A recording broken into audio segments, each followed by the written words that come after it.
Bonjour! Salut tout le monde et bienvenue sur ma chaîne YouTube Une Seconde Rocks. On va commencer ça avec une petite intro. J'ai pas de misère avec les livres qui commencent en me faisant penser que je suis un peu inculte. J'exagère, mais quand j'ai lu la préface du livre Le Dr. Jekyll et Mr. Hyde, j'ai comme senti que j'étais inculte. Parce que tout la préface me disait, c'était « Oh mon Dieu, mais quelle œuvre sensationnelle que tout le monde connaît! » Bien non. J'avais entendu le titre, passer une fois de temps en temps, mais j'avais jamais su de quoi ça parlait. Ça fait que quand la préface me disait « Ah, mais tous ces gens qui connaissent leur histoire et l'importance des personnages et leur impact », j'étais comme « Moi, mais je connais fuck all. » En même temps, je veux pas faire à croire non plus que je connais tout en littérature pis que, y a rien qui peut me surprendre et tout le tralala. Mais du coup, j'ai vraiment fait, ben là, si c'est si connu que ça, comment ça se fait que je suis pas au courant que ça existe? Comment ça se fait que je les connais pas, ces personnages-là? En plus, on me fait des comparaisons avec les adaptations cinématographiques, mais j'ai pas vu les films non plus. On décrit le personnage de Hyde comme étant un personnage vraiment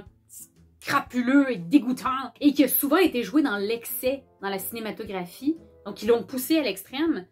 Mais j'ai pas vu les films. Way to go pour avoir les références. Ça m'a vraiment gossé sur le coup. Puis tu sais, la préface, c'est comme le début du livre. D'ailleurs, si vous le faites pas, lisez vos préfaces. J'ai vraiment fait, ben voyons, comment ça se fait que j'ai jamais été initiée officiellement à ce livre-là. Mais après ça, je me suis rappelé de la littérature anglophone, de la littérature britannique, des classiques de la littérature anglophone. On n'en voit pas tant que ça.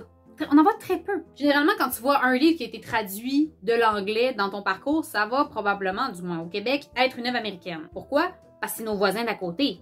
Si c'est pas, en fait, même une traduction d'un livre du Canada anglais. Ça fait que c'est normal que la littérature british, on voit pas vraiment ça dans notre parcours scolaire. De toute façon, vous avez juste à aller voir mon vlog sur Je réponds aux jeunes caquistes pour comprendre un petit peu le système de littérature dans nos cours de français. Vous allez comprendre pourquoi on peut pas se permettre de faire lire n'importe quoi, n'importe quand, n'importe quelle quantité. Fait que normal que la littérature anglophone, on n'ait pas vu passer tant que ça. Mais si vous faites pas partie de la gang d'école qui lisent des souris et des hommes, peut-être qu'on va vous faire lire Dr. Jekyll et Mr. Hyde. Et c'est pour cette raison qu'on va l'analyser aujourd'hui. Alors c'est parti pour l'analyse de l'étrange cas du Dr. Jekyll et Mr. Hyde de Robert Louis Stevenson.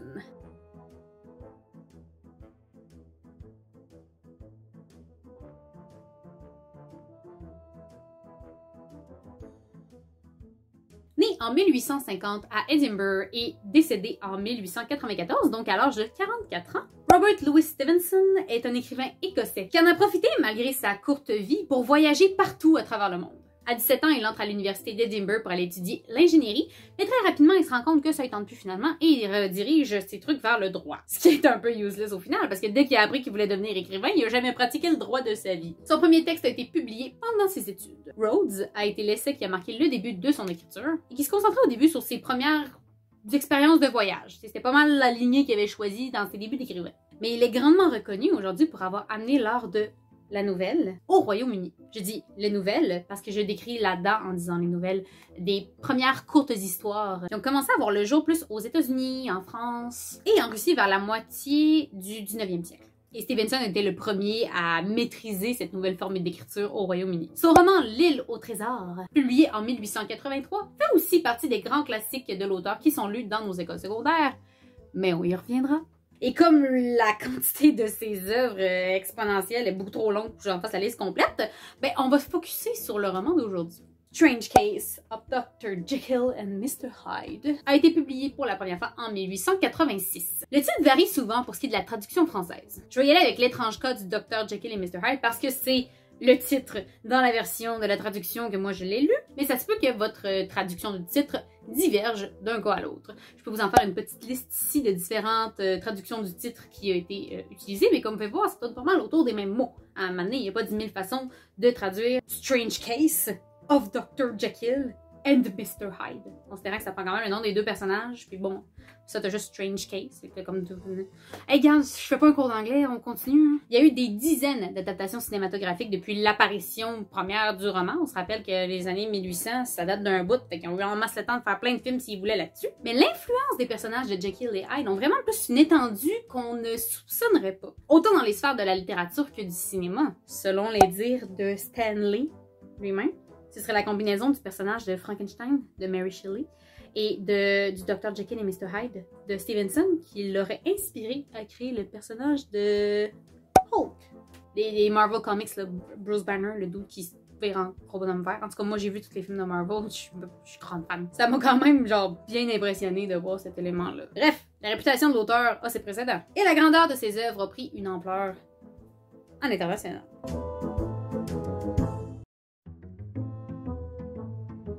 On a une petite marche chillos avec son cousin, le notaire londonien, Mr. Utterson. Il se fait raconter une histoire atroce alors qu'il se promène pendant leur petite marche et qu'il croise un certain monsieur Edward Hyde. Son cousin lui raconte d'avoir déjà vu Mr. Hyde dans le passé. Il avait renversé et piétiné une petite fille sur le bord de la rue sans scrupules et avec beaucoup de violence. Et puisque les témoins l'ont dénoncé, obviously, il a été forcé de payer la famille de la jeune fille pour son méfait. Mais Hyde aurait payé cette dette avec l'argent de monsieur le docteur Henry Jekyll, qui s'adonne à être l'ami de monsieur Utterson et aussi son client, parce qu'il est notaire, c'est son notaire, ne l'oublions pas, c'est important dans l'histoire. Évidemment, monsieur Utterson, il entend cette histoire-là, puis il s'inquiète pour son ami. Fait qu'il se décide qu'il va l'enquêter. Il essaie de comprendre c'est quoi le lien entre Jekyll et Hyde. Comment ils se sont rencontrés, qu'est-ce qu'ils font, qu'ils sont bons chumés, puis Hyde se ramasse avec le cash de Jekyll. Tu sais, les petites questions de base, là. Ça fait que M. Utterson va aller consulter son ami, le docteur Lanyon, je sais pas comment on le prononce, qui lui révèle qu'il est plus en contact avec Jekyll depuis déjà plusieurs années. Une histoire comme quoi Jekyll était un peu trop fantaisiste dans ses recherches scientifiques. Et donc, ça a été une fausse piste. Il ne pouvait pas l'aider à comprendre comment ça se faisait que Hyde connaissait Jekyll et vice-versa. Après différentes recherches, Utterson découvre que Jekyll protège Hyde dans ses crimes. Ok, ça, c'était pas trop de ses affaires. Puis c'est personnel, fait que, en quoi ça vient toucher? On sait pas trop. Mais là vient le shit qui le dérange le plus. Parce qu'en fait, Utterson découvre que dans son testament, Jekyll lègue tout ce qui lui appartient, toutes ses possessions, tout son argent, à Hyde. Tu peux me dire comment tu fais que t'es de même avec quelqu'un au point d'y léguer tout ton cash quand ça n'a pas l'air d'être une bonne personne. Du moins, c'est ce qui semble nous prouver que Hyde, c'est pas un bon monsieur. Et pourtant, Jekyll est un homme très respecté. Qu'est-ce qu'il se fait qu'ils sont dans la vie l'un de l'autre? On le sait toujours pas à ce point-ci du risque. Puis Utterson, il est vraiment pas down avec ce qu'il voit dans le testament. Fait que là, il va voir son ami Jekyll, puis il est comme genre, d'où t'es sûr de ta shot? Là, Jekyll, il est comme, inquiète pas, mon ami. Si j'ai mis, c'est parce qu'il y a une bonne raison. Hyde, c'est pas ce que tu penses. Suis mes dernières volontés si jamais je meurs. OK, qu'est-ce que tu veux qu'Utterson fasse de plus? Il dit, let's go mon chum, respecter tes souhaits. Et il continue, puis ben, un an passe. Hyde est accusé de meurtre. Et Hyde est introuvable. Et après, est allé rechercher des informations chez lui. On découvre des indices qui pourraient malheureusement compromettre le Dr. Jekyll. C'est là qu'il commence à faire des liens un peu partout dans les affaires de Hyde et dans les affaires de Jekyll. Les deux hommes ont une écriture particulièrement similaire. Et là, Utterson se met à craindre le pire. Il pense que Jekyll est en train de cacher Hyde. Cacher Hyde. Eh ben. Ce qui est encore plus étrange, c'est que Jekyll semble aller de moins en moins bien. À chaque fois que Utterson va le voir, il a tout en l'air d'être encore plus là. Fait que ça fait peur à Utterson, ça le fait pas pour son ami qui semble perdre la carte, jusqu'à ce qu'il en disparaisse complètement. Plus de son, plus d'image. Et là, après une série de rebondissements, de découvertes et de toutes sortes de cossins, là, que vous allez lire parce que vous allez lire le roman, on comprend, avec une twist finale, que Jekyll et Hyde, c'est une seule et même personne. Oh shit! En fait, Jekyll aurait trouvé le moyen de séparer le bien du mal de son corps, créant ainsi deux personnes, Jekyll et Hyde, qui est seulement la partie négative de tout ce qu'il y a de mauvais à l'intérieur de Jekyll à la base. On va revenir là-dessus dans pas long. Et il a fini malheureusement par perdre le contrôle de son existence, de perdre le contrôle de son expérience et de se succomber dans Hyde, de devenir complètement Hyde jusqu'à ce que... Voilà! Perdre le contrôle. Qu'est-ce qui arrive quand on perd le contrôle d'une expérience scientifique? Ça vient mal.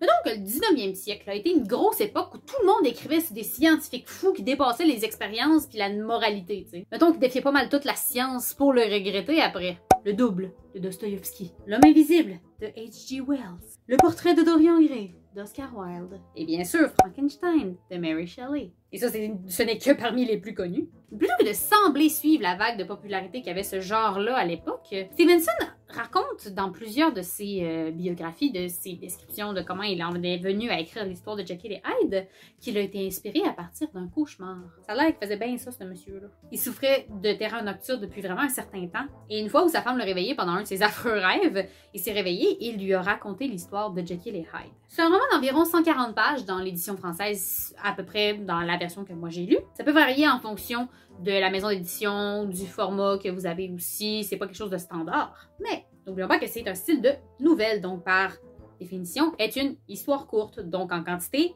ne sera pas beaucoup. Et bref, en termes de quantité, c'est pas une lecture qui va être lourde.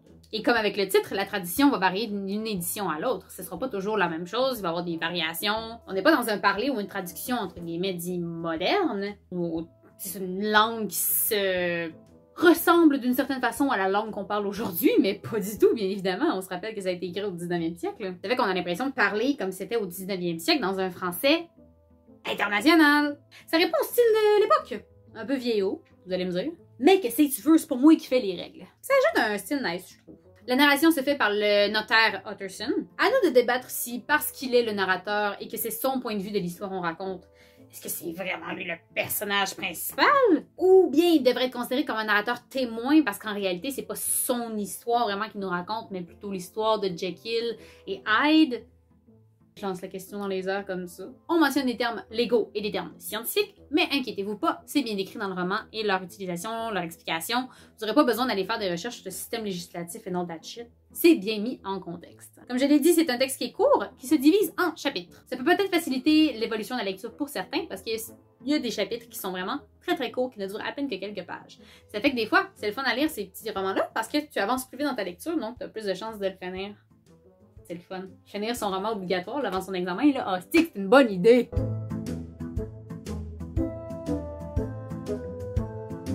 Le docteur Jekyll a un intérêt vraiment très scientifique dans ce qui est de la séparation des personnalités. Chose qui ne semble pas du ressort scientifique au premier abord, vous allez me dire. Mais ce qui est un peu cette mentalité-là, là. Puis tu vois pas que c'est pas la première fois que l'humain s'en va jouer ces plates-bandes qui devrait pas aller fouiller dedans. Bref, c'est pas la première fois non plus qu'on voit un livre ou un roman qui nous parle de la séparation entre le bien et le mal. C'est pas le premier livre que vous allez lire qui met en confrontation le conflit entre le bien et le mal. C'est un thème qui fait relativement partie de tous les livres qui existent à la planète Terre, à certains degrés. Mais là où Stevenson est original, c'est dans la quête de son personnage de Jekyll. On ne cherche pas réellement à nous montrer ce qui est bon ou ce qui est mal dans les agissements de Jekyll, mais on passe à travers une étude scientifique sur ce sujet-là. Ensuite, Jekyll qui veut diviser l'esprit du bien et du mal à l'intérieur de son corps comme dans son esprit. C'est clair dans l'histoire et pour les personnages ce qui est bien et ce qui est mal. En créant le double Jekyll-Hyde, c'est une médaille parfaite, mais c'est dans le processus de Jekyll que là on peut être mitigé. Est-ce que l'action de Jekyll, à la base, donc de séparer sa personnalité, c'était quelque chose de mal? Parce que l'idée de poursuivre une telle expérimentation, la fascination elle-même qu'avait Jekyll pour cette expérimentation-là, son objectif de réussir son expérience, est-ce que c'est bien la preuve que nous pourrions jamais réellement dissocier le bien du mal? Techniquement parlant, Jekyll est la bonne partie du personnage et Hyde est la méchante, mais c'est Jekyll dans la personne entière, celui qu'il était avant, qui a eu l'idée de séparer sa personnalité et de conserver seulement la bonne partie de lui et de rejeter ses pulsions malsaines dans un autre corps. C'est Jekyll qui a créé Hyde et est du moins responsable de toutes les mauvaises actions que Hyde fait. Et Jekyll, contrairement à l'idée qu'il avait de réussir à complètement séparer ses deux personnalités, son bien et son mal à l'intérieur de lui, il est jamais pur et bon à 100% après avoir enlevé tout le mal supposé de son corps pour créer Hyde, parce qu'il est toujours convaincu du succès de son expérience, alors qu'il est la cause néfaste de son expérience. Alors est-ce que c'est inévitable que même les gens bons soient attirés par le mal? Effectivement, Guillaume. Est-ce que c'est ça le point de départ pour les gens qui deviennent mauvais? Effectivement. On va creuser ça un peu.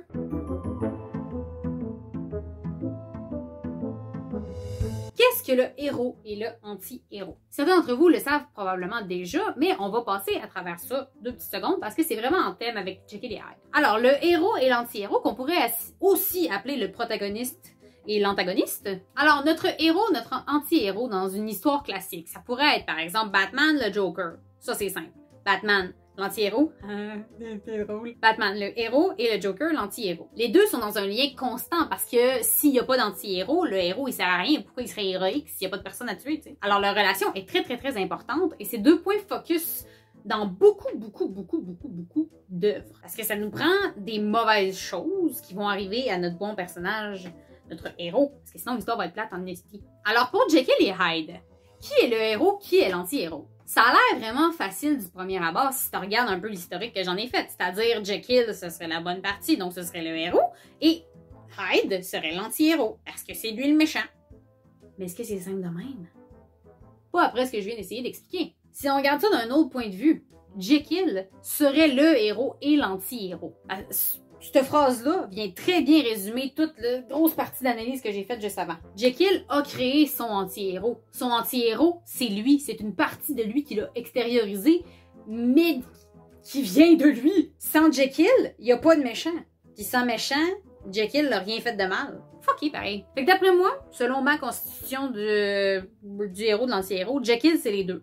Mais bon, si la question vous est posée dans un de vos trucs, d'après moi, ils vont vous faire la classique Jekyll et Hyde. Embarquez-vous pas dans un gros raisonnement comme je viens de faire dans l'analyse si vous êtes sûr de perdre des points. Si vous êtes capable d'avoir un prof, d'avoir une bonne discussion avec, de faire valoir votre point, il y a peut-être une manière de passer ça sur le corner, mais testez-vous pas juste pour faire chier. Ça, c'est le genre d'affaire que moi j'aurais fait au secondaire, puis après ça, je serais allée chialer que le prof il m'haït, genre, alors que je suis tellement intelligente, je pense tellement des belles choses. Hein? Oh my god, c'est que je suis fatiguée. Bref, merci de ce point, Guillaume. Passons à autre chose.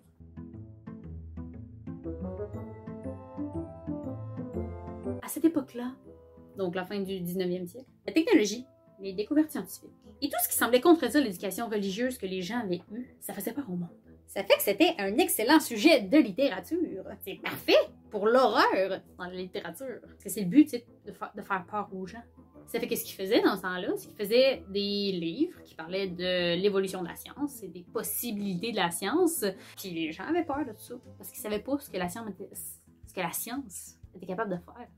On sait toujours pas d'ailleurs ce que la science est capable de faire. C'est pour ça que des fois la science-fiction, c'est comme genre, c'est que ça fait peur. Mais ça fait pas peur dans le sens que t'es comme, ah, il y a un monstre. C'est comme ça fait peur, comme intrinsèquement, t'es comme genre, ah, c'est là que le monde s'en va. Bref, poursuivons. Il faisait peur au monde en repoussant les limites de ce qui pourrait être possible dans un futur peut-être approché. Qu'est-ce que j'ai avec mes jazzy hands toute la journée? C'est difficile de s'imaginer un monde où on va finir par arriver au bout du bout et qu'il n'y aura plus jamais rien à découvrir. Surtout après toutes les découvertes qui ont été faites dans les 150 dernières années. Un moment où on aura réellement fait le tour de tout ce qui est possible de savoir. C'est tout aussi difficile de s'imaginer aussi ce que l'humain va vouloir faire avec toutes ces découvertes. Déjà qu'on se questionne sur la moralité et le danger de l'intelligence artificielle, qu'est-ce qui nous posera comme problème après? On peut utiliser la science à bon escient. On crée de l'énergie verte, on essaie de réduire notre empreinte écologique, on fait évoluer la médecine, on sauve des vies. Mais malgré tout ça, on ne peut pas nier non plus que les tests sur les animaux, l'industrie du robotique, le clonage, ce sont des trucs scientifiques qui sont moralement discutables, ou du moins qui posent des débats éthiques. Et comme dans tous ces débats-là, et dans tous ces conflits moraux-là, ce qui fait qu'il y a un débat éthique, c'est que là-dedans, il y a du bon et il y a du mauvais. Et là où il y a un conflit, c'est qu'on ne sait pas encore à quel point tout le mauvais qui vient avec le bon vaut à ce point-là la peine. Dr. Jekyll veut pousser les limites de la science comme beaucoup de scientifiques à l'intérieur de la littérature. Mais comme dans la majorité de ces romans-là, ça se termine pas souvent très bien. Ça nous en dit beaucoup sur la position de l'auteur par rapport au choix de son personnage, par rapport à sa vision de la science et de ce que la science peut devenir. Il nous montre généralement beaucoup plus de mauvais que de positif. C'est ce qui amène l'horreur dans la science-fiction. Mais même si c'est ça la position de l'auteur, c'est quoi votre position à vous par rapport à ça?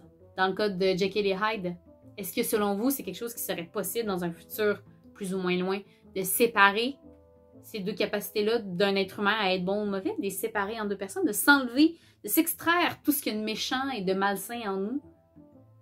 Et si on réussit à le faire, qu'est-ce que ça va amener de bien? Qu'est-ce que ça pourrait amener de mal? Est-ce que la devise, en général, de un mal pour un bien, ça vous parle? Je vous pose la question. Vous croyez que l'invention de Jekyll pourrait servir à quelque chose? Est-ce que Hyde est techniquement un humain à part entière? La liste de questions peut être longue. Posez-vous-les tous. Après tout, à quoi sert ma chaîne? À pousser vos réflexions toujours plus loin.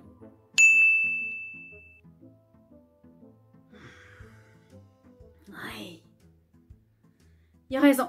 Et je suis vraiment désolée de la chose. Mais je vais vous expliquer pourquoi. En fait, c'est vraiment moins profond, entre guillemets, si je peux dire, dans mon analyse du Dr. Jekyll et Mr. Hyde, plutôt que, par exemple, la part de l'autre. J'ai lu L'étrange cas du Dr. Jekyll et Mr. Hyde l'année passée. J'avais pris beaucoup de notes et je savais où je voulais m'en aller pour ma capsule. Mais j'ai attendu vraiment longtemps avant de l'écrire. Et vous savez ce que ça fait quand on attend trop longtemps avant d'écrire quelque chose.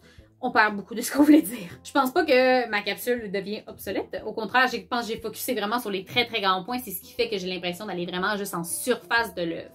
Mais ce que ça nous donne la possibilité de faire, c'est de vous laisser la parole pour me dire qu'est-ce que vous aimeriez qu'on analyse dans une seconde partie au Dr. Jekyll et Mr. Hyde. Il y a énormément de possibilités. D'ailleurs, je vous en ai fait une liste de questions existentielles que vous pouvez vous poser à la fin du roman pour qu'on n'analyserait pas ça, tu sais. Ça fait que n'hésitez pas à écrire en commentaire, à me contacter sur mes réseaux sociaux pour me partager votre vision à vous de ce roman-là et l'importance que ça a de se questionner sur certains thèmes qu'il y a à l'intérieur de cette littérature. Je vous souhaite une bonne semaine et bonne analyse, bon questionnement, bonne lecture, amusez-vous, bon examen et on se dit à la semaine prochaine.